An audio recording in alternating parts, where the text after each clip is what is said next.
जय हिंद साथियों, जय श्री कृष्णा। आज हम बात करेंगे भगवान श्री कृष्ण की नगरी द्वारका नगरी के बारे में। तो वैसे आप जानते हैं कि भगवान श्री कृष्ण का जो जन्म हुआ था वो कहाँ हुआ था? मथुरा में। मथुरा में जन्म होने के बाद भगवान श्री कृष्ण जो है द्वारका नगरी में जाकर बसाई। इसके पीछे कारण देखें तो द्वारका में कंस का वध करने के बाद भगवान श्री कृष्ण ने जब कंस का वध किया तो जो कंस के ससुर थे, ठीक है, उनका नाम क्या था? कंस के जो ससुर थे उनका नाम था जरासंध, ठीक है। कंस के जो ससुर थे उनका नाम क्या था? भगवान श्री कृष्ण ने क्या किया? कंस का वध किया, ठीक है। कंस का वध किया। उनके जो ससुर थे, ससुर जी जो थे इनके, वो थे जरासंध, ठीक है। क्या नाम था? जरासंध, ठीक है। इनका नाम था जरासंध। ये जो जरासंध, इन्होंने ठान लिया कि अब मैं भगवान श्री कृष्ण और यादवों को नष्ट कर दूंगा। तो इस कारण वो बार बार वहां जो यदुवंशी जितने भी थे, यादव लोग थे, उनके ऊपर बार बार आक्रमण करते थे। इस वजह से भगवान श्री कृष्ण ने सोचा कि मैं ये नगर छोड़ देता हूं, ठीक है। वो अपने जन्म स्थान को छोड़कर के कहां चले गए? द्वारका चले गए, ठीक है। द्वारका नगरी जाकर, वहां जाकर के द्वारका नगरी को स्थापित किया। ये तो होगी बात। अब आपको दिख रही है जो द्वारका नगरी है कितनी भव्य है, आप इसको देख सकते हो, ठीक है। ये आपको नजर आ रही है, ये द्वारका का जो है प्रवेश द्वार भी आपको नजर आ रहा है। अब द्वारका का जो नाम पड़ा है, क्या नाम है? द्वारिका या द्वारका। तो इसका जो नाम पड़ा द्वारका क्यों है? अधिक द्वार होने के कारण, ठीक है। अधिक मात्रा में क्या थे? द्वार थे, इसलिए इसका नाम क्या पड़ा? द्वारका। उस समय की ये सबसे उत्कृष्ट नगरी में से एक थी।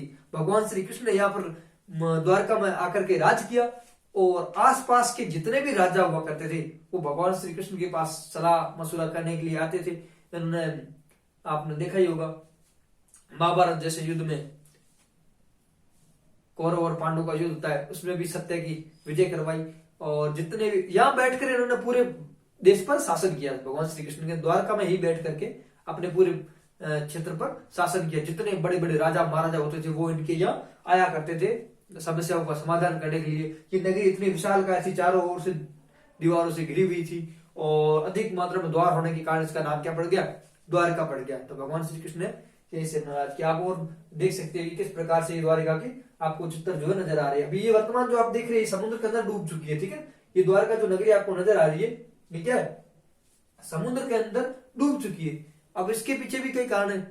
बताते हैं कि समुद्र के अंदर ये नगरी किस प्रकार डूब गई थी। जब भगवान श्री कृष्ण ने अपना शरीर छोड़ा था, ठीक है, उस समय क्या हुआ? उसके बाद जो आक्रमण होने लगे इस पे ऊपर, फिर यहाँ पर जो यादव लोग दो थे वो धीरे धीरे यहाँ से अपने वापस मथुरा की ओर चले गए और फिर कृष्ण भगवान के जाने के बाद उन्होंने अपने स्वयं के द्वारा ही इस नगरी को समुद्र में लीन कर लिया था या डुबो दिया था। ऐसे भी अपने सुनिए। तो ये देख सकते हैं आप नगरी के पीछे वर्तमान जो मंदिर बना हुआ, तो ये तो वर्तमान मंदिर वाला जो है चित्र आपको नजर आ रहा है। जो भगवान श्री कृष्ण का जो महल था जस्ट उस जगह पर ये उसके ऊपर जो अभी बना हुआ है ये आपको अंदर नजर आ रही है। भव्य, कितनी सी भव्य दिव्य आपको नगरी जो है समुद्र के किनारे आपको नजर आ रही है। और ये भगवान श्री कृष्ण की जो है मूर्ति जो है वो आपको नजर आ रही है। आगे बात करें, अभी हाल ही में आपने देखा है प्रधानमंत्री जी भी वहां द्वारका नगरी में दर्शन करने गए, ठीक है। समुद्र में डूबी द्वारका नगरी तक पहुंचे पीएम मोदी, ठीक है। अब वहां पर पीएम मोदी जो जाकर के समुद्र में उस नगरी तक पहुंचे, ठीक है। और द्वारका को सत नमन भी किया उन्होंने जाकर के वहां पर इस नगरी के दर्शन किए जो अभी समुद्र में डूबी हुई है, ठीक है। और ये आप देख सकते हो किस प्रकार से उन्होंने जाकर के समुद्र में जाकर के उसके दर्शन किए। आपको ये आपको पिक्चर कुछ नजर आ रही है। पीएम मोदी ने किए द्वारका नगरी के दर्शन, ठीक है। वहां जाके उस मंदिर के दर्शन करके पूजा अर्चना की है, ये भी आपने देखा होगा। नेक्स्ट बात करते, कुछ और बात जानते हैं द्वारका नगरी के बारे में। तो द्वारका जो नगरी है, ठीक है, अब इस नगरी की बात करें तो ये आपने देखा है किस राज्य में? गुजरात राज्य में, ठीक है। गुजरात राज्य में। और इसका जो जिला है वो कौन सा है? देवभूमि द्वारका, ठीक है। गुजरात राज्य के देवभूमि द्वारका, ठीक है। ये इसका इस जिले में स्थित हो गया आपके द्वारपूर। ये आपको भारत का मैप नजर है, यहाँ पे आपका जो है वो द्वारका स्थित है, ठीक है ना। हाँ, इस जगह पे। और इसके बारे में और अपन देखें तो आप देख सकते हैं कि ये नदी कौन सी नदी पर है। नदी का नाम क्या है, गोमती नदी। गोमती नदी के किनारे पे है, ठीक है। किस नदी के ऊपर है, गोमती नदी।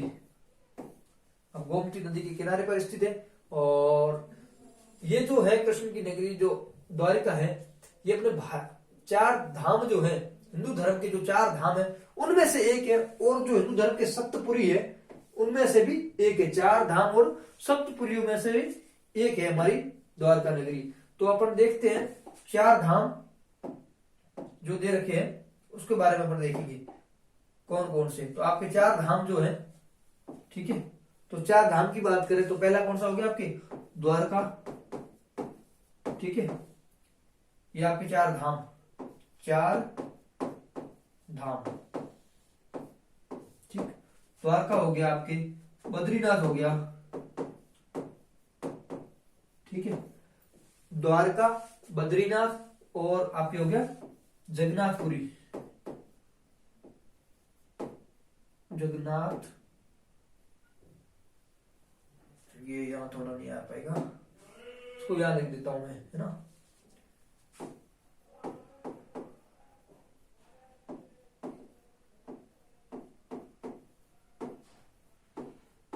ठीक है, द्वारका, बद्रीनाथ और जगन्नाथपुरी और चौथा आपका कौन सा है, रामेश्वरम, ठीक है।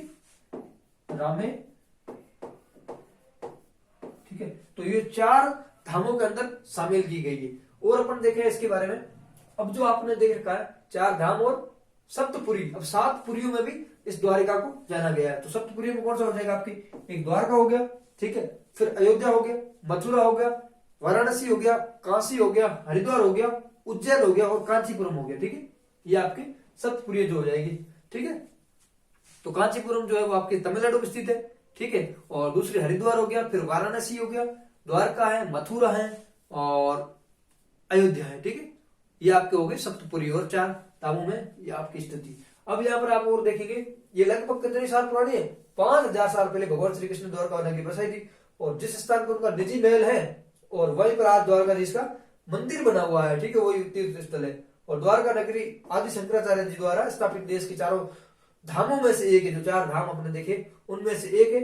और द्वारका नगरी पवित्र सप्तपुरियों में से एक है। उसका निर्माण जो है 16वीं शताब्दी में हुआ था। अब देख सकते हैं द्वारका नगरी के अंदर जिस प्रकार पीएम मोदी के, वैसे भी अपन द्वारका नगरी के दर्शन जो है वो लोग भी अब कर सकते हैं। पनडुब्बी बनी हुई है, पनडुब्बी द्वारा कराई जाएगी श्री कृष्ण के द्वारका धाम के दर्शन। तो पनडुब्बी के द्वारा भी अपन श्री भगवान कृष्ण की इस नगरी के दर्शन कर सकते हैं। तो इतनी अद्भुत भव्यता जो नगरी थी उस समय की, आज भी उसका अस्तित्व हमारे यहाँ है समुद्र में। तो इसका जीर्णोद्धार भी होगा, बहुत ही भव्य नगरी है इसका।